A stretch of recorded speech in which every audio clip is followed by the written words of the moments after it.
Welcome to episode 506 of Salcedo Paranormal. And tonight on Halloween 2023, I am finishing my series on paranormal patterns A to Z.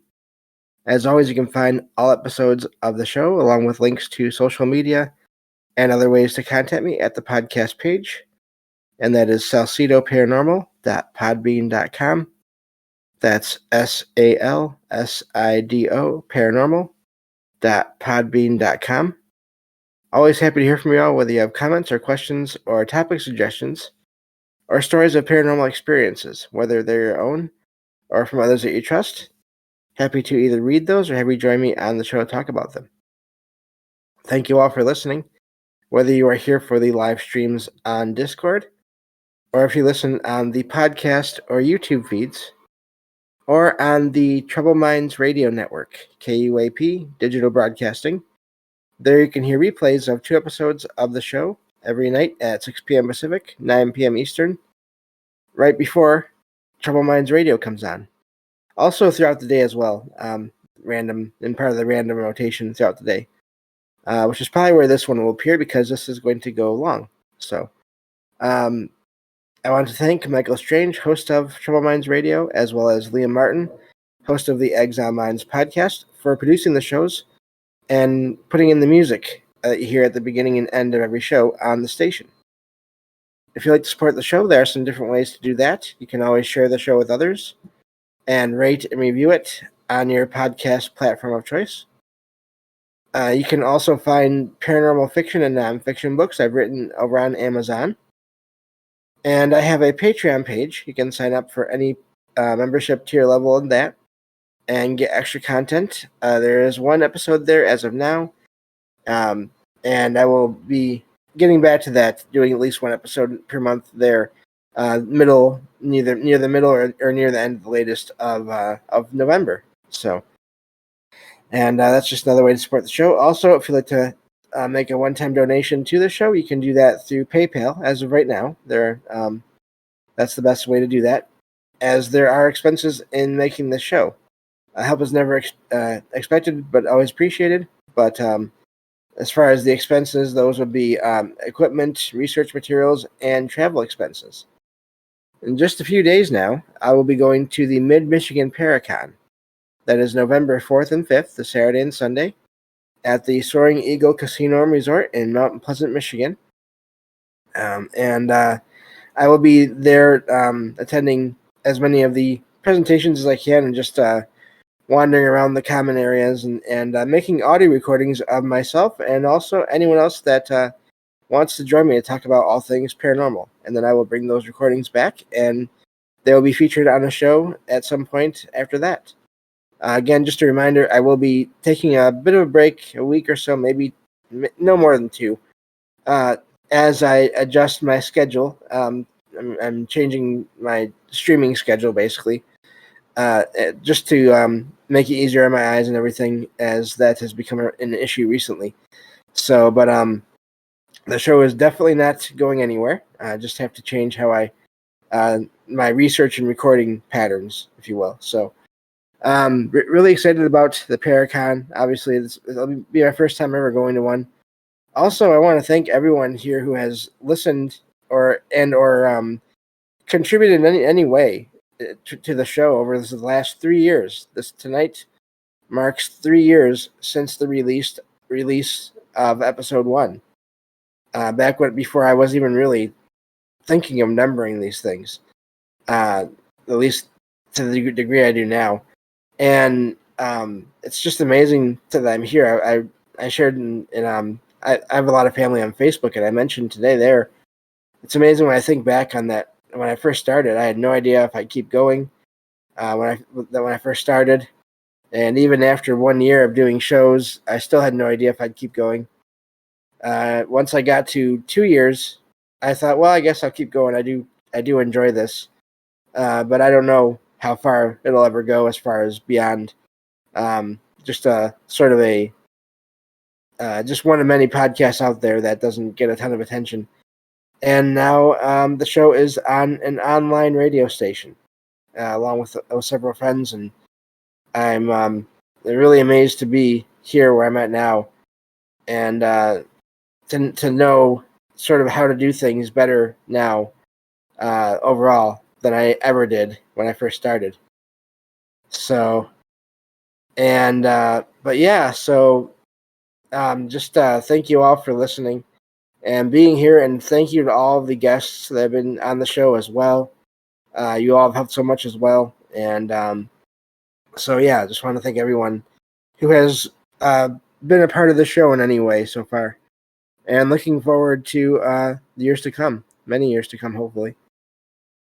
So, as I've been saying this last few days, this is a series of shows based on a website called Paranormal Encyclopedia, and there are far more entries than I'm actually going over in this series. I'm just sort of picking the ones that seem like major key points or key concepts in the paranormal, and then just whatever else I find that is really interesting to me along the way. And I normally stick to a more of what they call a radio schedule, but tonight, because it is Halloween and the 3-year anniversary of the show, I will be going long just to finish this series out. And I will have one more show tomorrow. I'll probably do one more entry in the book review series of the complete books of Charles Fort, and then tomorrow night. So that'll be the last show before until basically for a little while, for a week and a half, 2 weeks at the most, and then I'll come back with a new streaming schedule. So, but I figured this would be a good way to sort of celebrate Halloween and the anniversary of the show, and to finish this series out. So, and again, I recommend checking out this website, this Paranormal Encyclopedia. I'm just reading the summaries that they have in each letter page. But a lot of these, I believe a lot, if not all of these, have their own entries you can also click on, and then get more information about them. So a lot there, and as I always say, this is not this is based on what I'm finding here. They've done their own research, as I always try to do, and but just keep in mind that both of us, both the website and I, could be wrong about things as well. So just I look at it as a good place to start looking into all these topics that we talk about in all these shows, to do your own research. But yeah, so that's basically where I'm at right now, and I left off as of last night. I finished the letter O, so that means I'm on the letter P, and I think the first one I'm going to go to here is one of the two words I use as tags for this show, and that is, of course, paranormal. And that is events or abilities outside the range of normal experience that remain unexplained by established science. And that is a big part of everything that I look into. And I mean, that's part of the podcast name. And so, and it's something that I've really been interested in now for many years, and only recently, the last maybe 5 years or so, started looking into it more.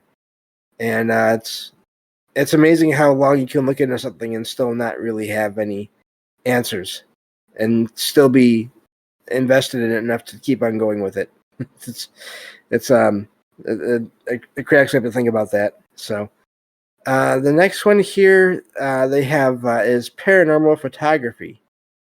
And it says the endeavor of collecting physical evidence of the paranormal in the form of photographs. So that's a neat one there.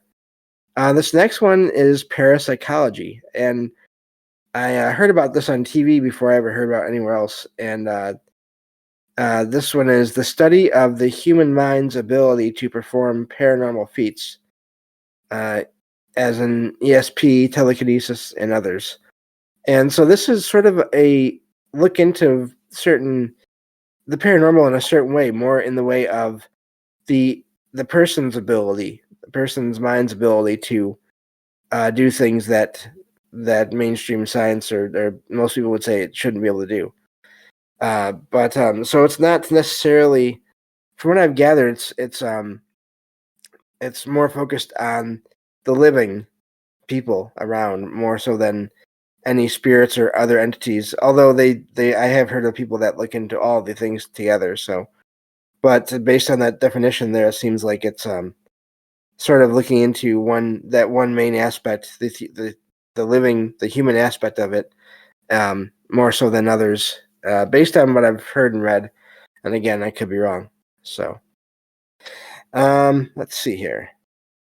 This is let's see here. I think I'll skip that, and I guess we should get to this next one here, which is poltergeist, and that is a mischievous ghost or entity that makes noises and upsets physical belongings. So, of course, a lot of us have heard of that. Let's see here. This next two I want to look into are kind of, sort of connected in a way. And these are some of those abilities that I would guess that parapsychologists would look into. Precognition, the ability to foresee the future. And then premonition, a warning of a future event, typically an accident or disaster. Premonitions are often reported as an intense feeling of foreboding or dread. So something, a couple things to keep in mind there. A couple others here. Let's see here. We'll go with, that does have projection, which they say is out of body experience, which is, I think, sort of the same basic thing there. And then it has prophecy, vision or revelation of the future, and mentions religious prophets are people chosen to spread a divine message. I might do a show or a series of shows on the idea of prophecy at some point. I feel like that might be something good to look into. So, as a sort of find a good book on that from the past and maybe do a review of that. Now, the next thing here I want to mention is something that a lot of people say, a lot of people classify any kind of investigation into the paranormal as this next word, or phrase. It's all one word, but it's kind of combining two things. But that is, of course, pseudoscience. Any type of research or conclusion that has the initial appearance of science but fails to meet the criteria for scientific validity. So, just wanted to point that one out there. A lot of there are some websites and things that will label any kind of look into the paranormal as sort of a pseudoscience. So, and just in general, no matter what's going on. So, the next one here, and of course that's with the silent P. Same with these next few, actually. The letter P is silent. And the next one is psi, PSI. And that is a term used to describe a range of paranormal abilities and phenomena, such as ESP, telekinesis, and others. So basically, psi seems like what they're saying is that is the thing that parapsychologists want to look into. The next one here is psychic, a person who allegedly has paranormal abilities of the psyche, again, as in ESP, psychokinesis, clairvoyance, and others. So the next one here is psychokinesis.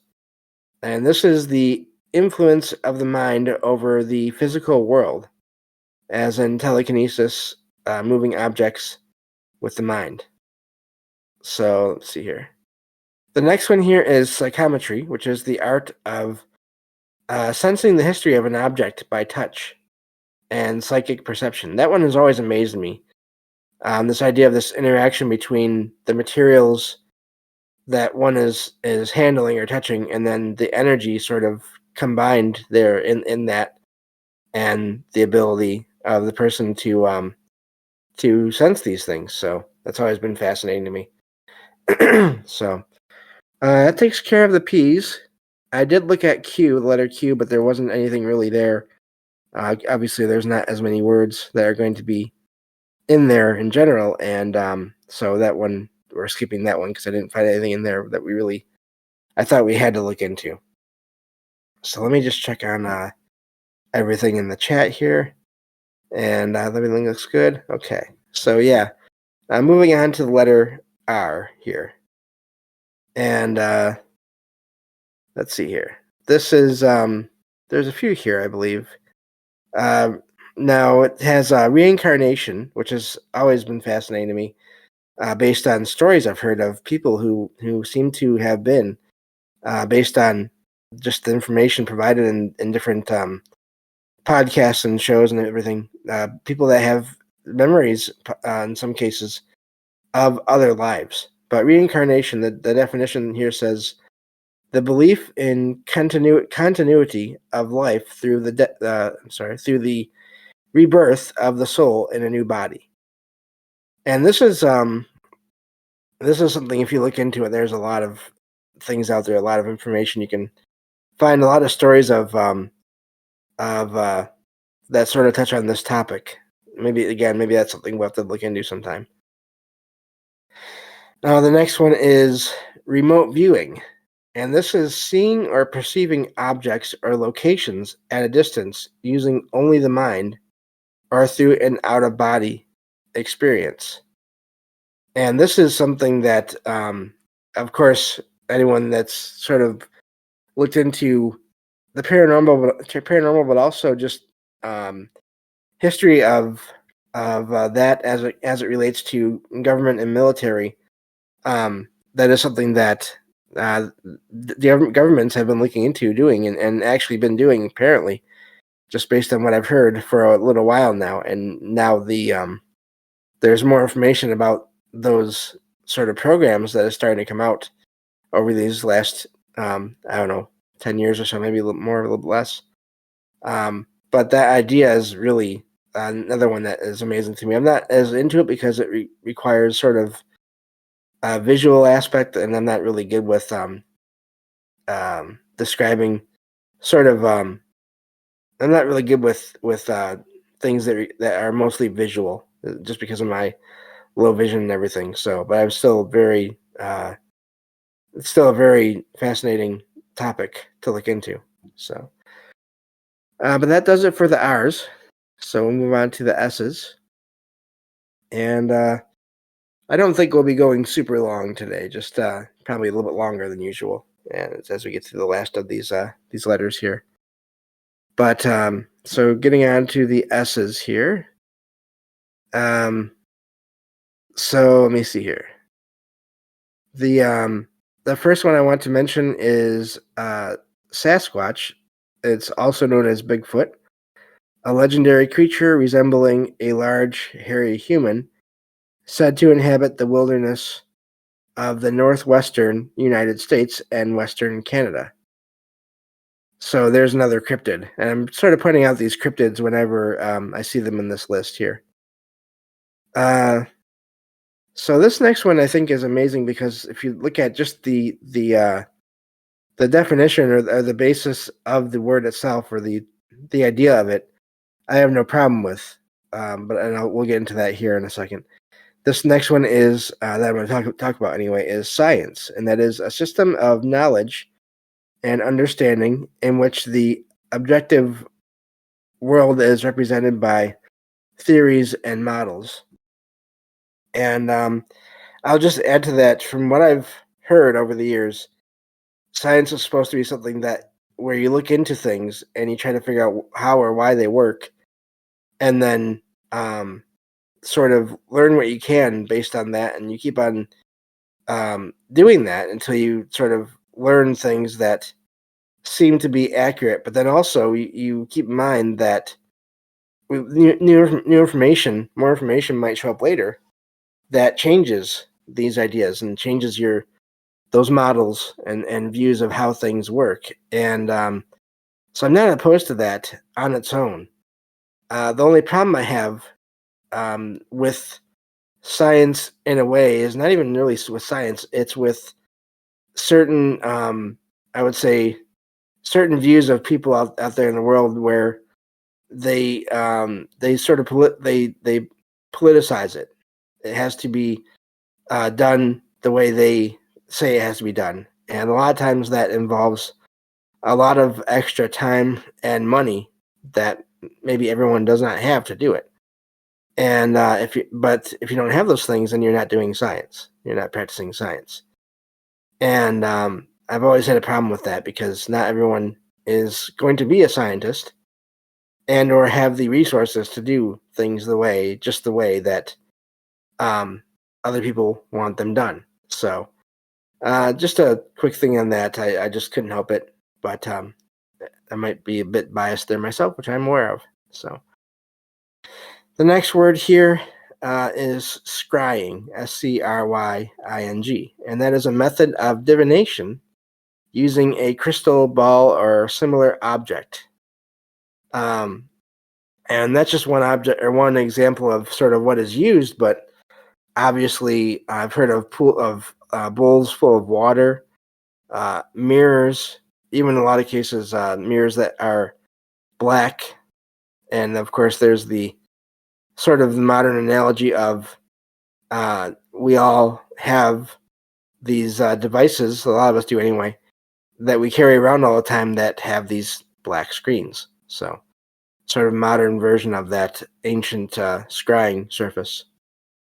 And that is, again, when it comes to divination, that's this idea of images sort of appearing in your mind's eye or some other variation of that on the surface of the object and or in your mind's eye, basically really in your mind's eye, but appearing to show up on the surface of whatever you're looking into. So again, that's just my description of it, so it may not be completely accurate. The next one here is seance, and that is a gathering of people with the purpose of experiencing supernatural phenomena, usually involving contact with the dead, with basically spirits of the dead. So, and that is something that has been around for a while. I think even modern day, I was thinking about this the other day, even people who sort of do paranormal investigations now, I think the tools have changed in a lot of ways. But the practices or the basic idea behind that idea of a seance still exists, but it may have different names now, such as paranormal investigation. So just a thought there.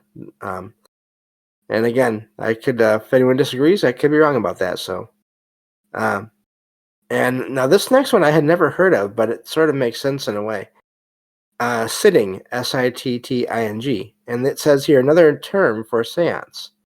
I don't think I've ever heard of that word used to describe that before. So I'd love to look into that sometime and see where that came from and sort of just look into that more. So the next one here is skepticism, and that is a philosophical position in which a person seeks answers based on evidence rather than doctrine or preconceived beliefs. So I'm just going to leave that one there because I think I've already kind of covered sort of my thoughts on that and in the way I covered science. So I think I'll just leave that one there. Now this next one here is the South Atlantic Anomaly. And this is one of the 12 vile vortices, a region of intense radiation caused by a dip in the Earth's magnetic field over the lower coast of Brazil. And I did notice the vile vortices mentioned in the letter V later on, so we'll go into that, what that is. But basically, think of any of your areas around the world. I think they have this this one group that is called the vile vortices, but think of any areas around the world where it seems like just all kinds of high strangeness happens. I think that might be a version, maybe even the lesser version in some cases, of the idea of this place where energy fields are just different and for various reasons. And then paranormal activity happens there of all different kinds, UFOs, cryptids, ghosts, lights, orbs, lights, whatever, which lights, again, seem to be at the big part of all high strangeness or paranormal or supernatural things. So Let's see here. I'm just looking through the rest of this. I don't. Let's see here. I don't see anything else that I really uh, need to. Yeah, I think we're done with the S's here. So, moving on to the T's, and so yeah, at some point I may go back and do cover some of these entries that I'm more interested in and do entire shows on them at some point. So 'cause I think this is a really good resource for things. So at least, like I said, a good starting point. So moving on to the letter T. And this first one here, this first word is talisman, an object believed to bring the owner protection, good health, and fortune. So that's a neat one there. The first time I believe I heard that word or knew what it was or had an idea what it was actually with Stephen King and Peter Straub's novel, The Talisman. Amazing book there. So let me see here. The next one is actually tarot cards, a deck of playing cards used for divination. So now here we get into some things that are sort of part of that parapsychology, that kind of frame of mind here of how things work, or things that abilities that some people seem to have.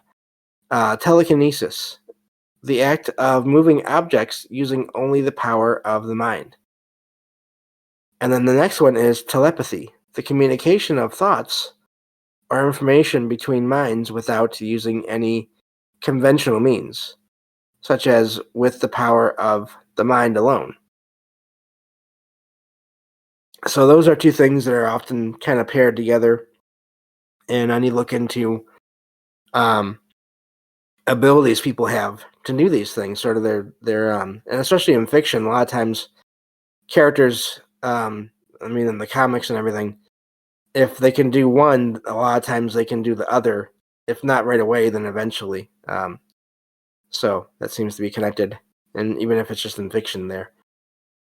Let me see here. The next one is teleportation, the act of transporting a solid object or living being instantly from one location to another. And this is something that I've heard a lot of people say that this is something that people will never be able to do with any kind of machines, basically not on a large scale anyway. And yet there are so many cases of people who see things appear or vanish. Again, going back to the whole thing with apports and asports. And they have no idea how it happens. There's no logical explanation. And of course, the only problem with that is, are the objects really just completely vanishing in some cases, especially in what you might call hauntings, or are they just sort of being hidden and or transferred to some other dimension of reality? A lot of times I've heard over the years that when objects appear, when it comes to an airport, they will be warm to the touch, and that having something to do with the process of that transfer, that teleportation, possibly. So just some thoughts there on that word. And let me see here. Looking at the rest of this. Now this next one here is something I've heard a lot about over the years, and I didn't really know much about it or think much about it at first, but I'm starting to wonder now, just from all the conversations I've had with good friends and everything. And I feel like this may be a thing, or at least some kind of variation of it. And that is, of course, the third eye, which is associated with the human pineal gland. Pineal gland, I'm not sure how you say that. Said to be the mystical center of the body and the focus for meditation. So leave that one there. This next one I want to cover here is trance, a mental state in which a person becomes unresponsive to outside stimulus and instead focuses inward or on some other experience. I've had a few only a few, I think, experiences with this over the years. And I've covered them in other shows, but basically, it reminds me of the one time I tried to meditate, and I had this encounter with some other entity that was sort of just appeared next to me and leaned over to look at me, and then stood back up and then vanished. Um, that was amazing. Other thing I can think of is the one time where I was walking uh, a very familiar route to a restaurant that used to be open not far from where I live. And I don't know how, because it never happened before while I was walking, I don't think. At least not to the degree it did there. I went into some kind of trance as I was walking. And when I came out of it, I was almost to the restaurant. And this was one of those strange incidents involving time. I figured that I had gotten there right about on time, and that walk normally takes 10 to 15 minutes. And when I looked at my clock on my phone, I had apparently gotten there in 5 minutes. I do not know how that happened. I don't know how I went into such a deep trance where that happened, because being legally blind, I have to be careful with when I'm walking. I have no depth perception, so it's sort of something that I always have to be. I can't really just be walking around outside of my own home and just go into a trance like that. So something was going on, and I always wonder with that incident, what if anyone was around? Did they just see this random person walking and then like vanish? What was going on there? So I think that's where I'll leave the tease. Um, so and then move on to, I can't remember now. Let me see here. I think there was one or two entries in the U's that I wanted to cover. Yeah. Actually, just one, and that is, of course, a UFO, unidentified flying object. The term is typically interpreted as alien spaceship, although technically it simply means what it says, an object flying in the air which has not yet been identified. And that is very true. A lot of times, I mean, it's such an easy thing to do, I think, in a way, just because of popular culture, to say that, to say UFO, although now I think UAP is the more commonly used term by a lot of people, but not everyone. And be sort of implying or be indicating that you mean aliens. But again, like it says there, that's not what the acronym there means. So I just want to point that out. And that is another major sort of section of the things that I like to cover, which is all things paranormal, supernatural, unexplained. So, but that was the only entry in the U's that I wanted to cover there.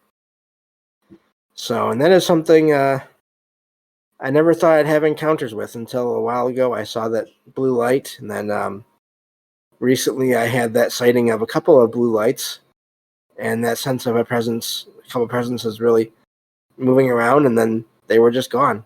So that is something that I do think there are things out there in the sky that are not just human-made craft, just because of that sense of presence that I felt in those encounters. If I didn't have that sense of a presence, I would have written off all those encounters as just being any number of human-made objects, satellites, planes, drones, whatever, or even stars. But because of my low vision, and then just the fact that I hardly ever see anything normally, and then that sense of presence, I felt like it was more than just something from us. So could be wrong, but that's how it felt anyway. So that really has made me a lot more interested in the whole topic of UFOs, as the saying goes there. But getting to the letter V, and of course the first one in this list here is vampire, creature in folklore and mythology, said to live on the blood of humans and or animals. Vampires are usually human corpses that let me see here, rise after sunset to feed. So, and it's really amazing because for a long time I thought they were just sort of just mythology or folklore or used in fiction modern times. But if you look at just people all around the world have stories of sightings of creatures that appeared to do the things the vampires had to do, which is, of course, the main thing is feed on blood. And they may have different appearances, but they appear to be still fall into that category of vampire. So I don't have quite the same view of that term or that idea now as I did maybe 5 years ago or more.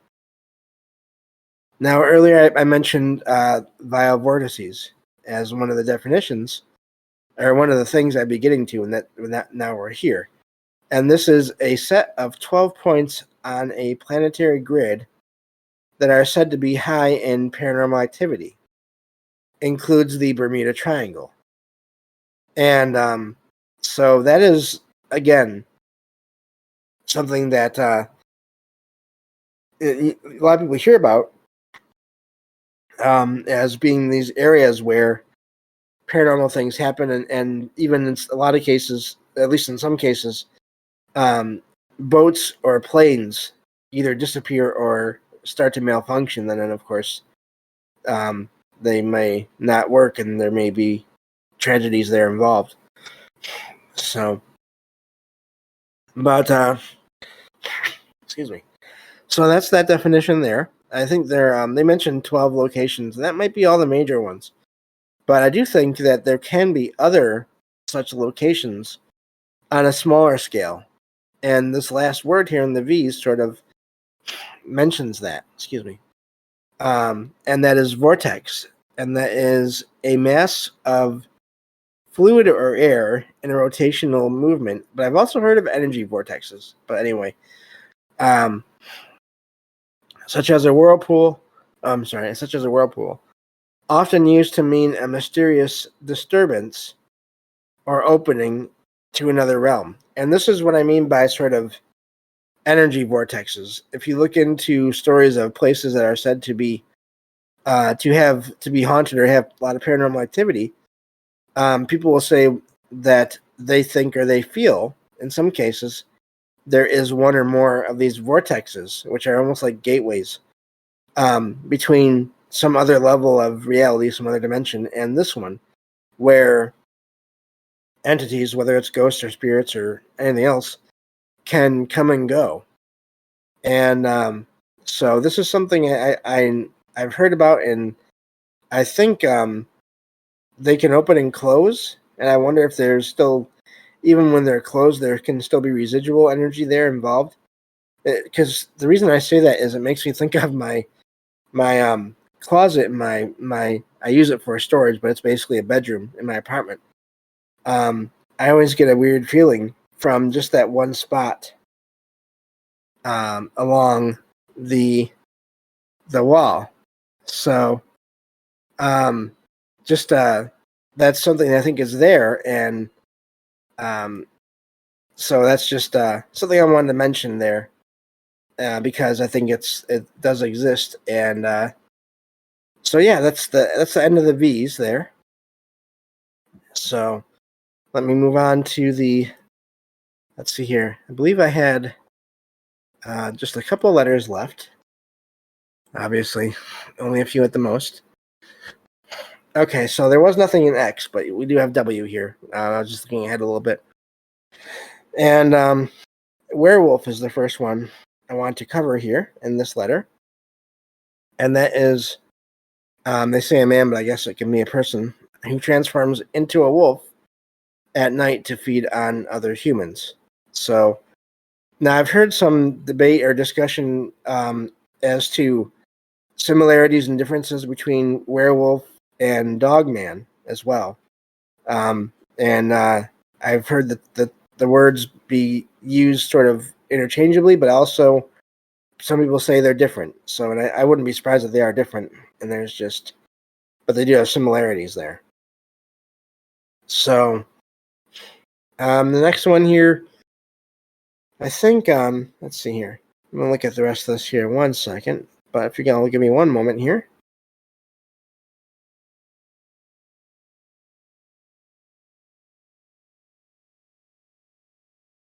All right. So, the next one here I want to mention is witchcraft, which is, it says here, a term used in so many varied ways that a common definition is not possible. That's the good point there, I think, in a way. In medieval times, it was said to be an art involving Satan worship and evil deeds, although this description comes from unsympathetic sources.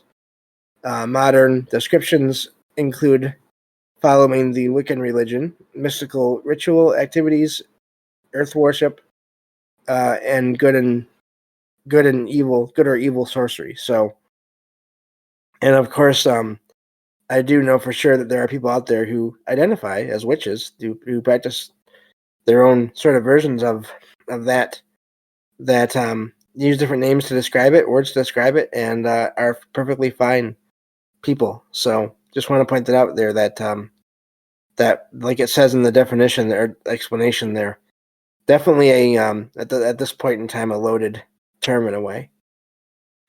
This last one in the W's I kind of want to laugh at in a way because it's sort of funny, not funny in a way. Woo WOO-WO says people are ideas promoting unproven or pseudo-scientific phenomena, and that's part of that stigma against all of this, all the stuff that I talk about all the time, and it's it's rough because I feel like there are just so many people that have so many experiences going from present day, probably throughout the rest of the future, as long as people are around, and then going back, probably throughout time. There's going to be things that have happened that people couldn't explain, and and um and yet they're sort of ridiculed for it, for thinking that these things can be unexplained, or that these things that are unexplained can even happen. And that's something that one of the things I try to point out here is that I don't think every single person, with all the people that have ever had any kind of a strange experience, I don't think all of us can be mistaken, 100% mistaken about everything. And even if there's just one event, if you want to be super skeptical about all this, if there's just one event that you can't easily explain, then how do you explain that one event? What does that mean? What happens when people that don't believe in any of this have experiences? They it can change someone's life. I mean, it does anyway, and it's all depends on how we react to it. And I just to put it out there. I mean, that's this stuff does seem to happen to people all the time. So regardless of whatever explanation seems to work in your mind for what someone else experiences, just always be kind, because there's a chance you could be mistaken about that, and just like we all can about any number of things. So just keep that in mind and be kind, and whenever talking to anyone about these things, and just keep it in the back of your mind that maybe this thing or this event that happened is exactly the way it's described to you. So anyway, I will stop with that now, but it's something very important, I think, to keep in mind. So moving on to the letter Y. I actually didn't. Oh, yeah, that's right. There are only 2 entries in the letter Y here, and I wanted to mention them. The first one is Yeti, and that's also known as abominable snowman, which is a tall ape-like creature said to inhabit the Himalayan mountains. And then Yowie, also known as Yowie Wowie. I hadn't heard about that one. Huh. A legendary creature said to inhabit the Australian wilderness. And I've heard sort of both of these labeled as being similar to or part of the whole overall overarching idea of different kinds of cryptids and Bigfoot in particular, but yet not exactly the same. It does seem like from region to region, descriptions of all these creatures can vary. They're not all the same. So just wanted to point those out. And getting to the last letter here, letter Z, of course. I think the only one, let me see here. No, there's two. So the one thing I want to mention here, and this is will always now make me think of the movie Ghostbusters. But Zener cards, and that is a deck of cards containing 5 characters used to test ESP abilities, extrasensory perception abilities. And if you haven't watched that movie, if you go to basically nearly the beginning, I think it might even be the very, very beginning of the movie overall, there is a scene there where you get to know a lot about the character of Peter Venkman, one of the Ghostbusters there in the movie. So anyway, I'll leave that for you all to check out on your own if you haven't already. So, but those are cards where people are supposed to focus on them without being able to see what's on the other. They basically have like a playing card, has a only has the image on one side, and then it has another basic image on the back, and so you can't see what the item is unless you can do it with your mind, basically. And I think a good one to end on here is zombie. And this says, in Haitian and West Indian folklore, this is a soulless corpse reanimated by a voodoo priest, apparently. I haven't looked into that. But it also mentions here, in popular Western culture, this is an undead creature that feeds on the flesh of humans, causing the victims to also become zombies. And that's, of course, going into the whole that something that's really become popular over the years, the idea of zombies as a major sort of genre of horror, and a lot of mainly movies and TV shows. But so that's something that I've definitely seen the rise of over the years. And so that covers that. So I definitely recommend you all check out this website, this Paranormal Encyclopedia website. Again, I did not cover anywhere near all the things that are mentioned in the in that website, and I left a lot there for you all to check out on your own.